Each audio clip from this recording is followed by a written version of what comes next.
Now let's talk about Comcast's liquidity ratios, specifically its current and cash ratios for 2022 and 2023.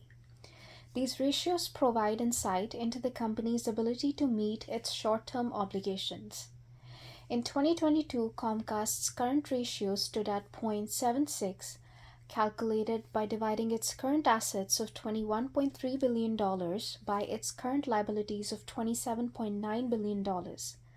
A current ratio below 1 indicates that Comcast had fewer current assets than liabilities, which means it may struggle to meet immediate financial obligations without relying on additional financing or asset liquidation. By 2023, Comcast's current ratio declined further to 0.60 as its current liabilities rose sharply to $40.2 billion, while its current assets only increased modestly to $24 billion. This drop demonstrates worsening short-term liquidity, suggesting an increased reliance on borrowing or operational cash flow to stay solvent.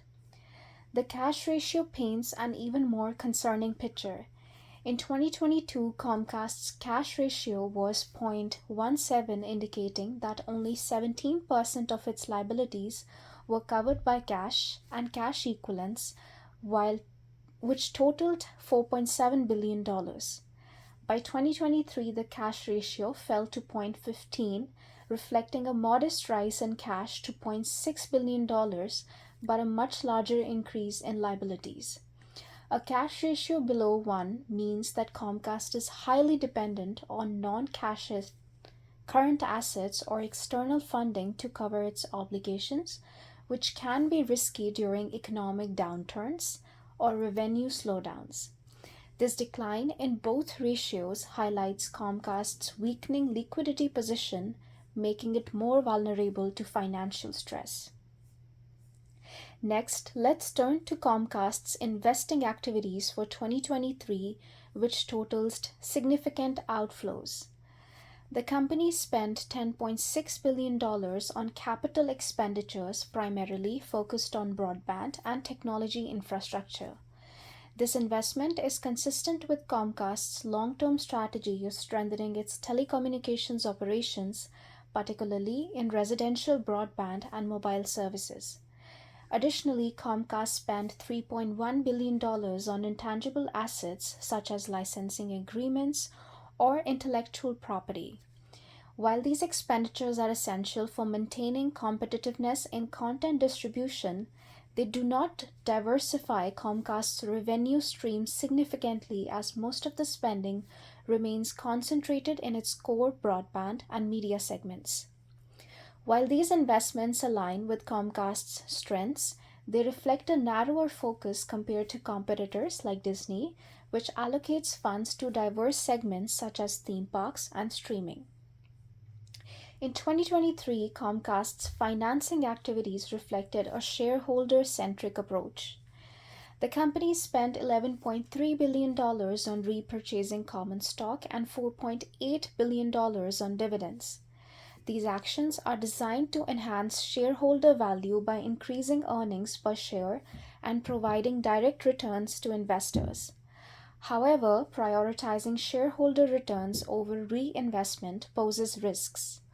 While rewarding for investors in the short term, this strategy limits the company's ability to fund growth initiatives, particularly in capital-intensive areas like theme parks or new content development.